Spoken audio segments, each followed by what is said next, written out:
అరగంట సరిపోవంత ముద్దాటలో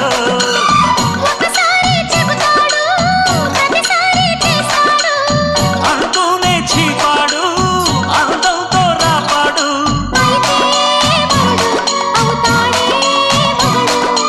అసలే రతివి అవుతావే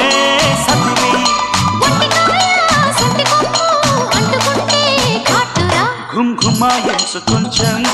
లవ్లగాయించు లంచం మన్మధించింది మంత్రం మంచం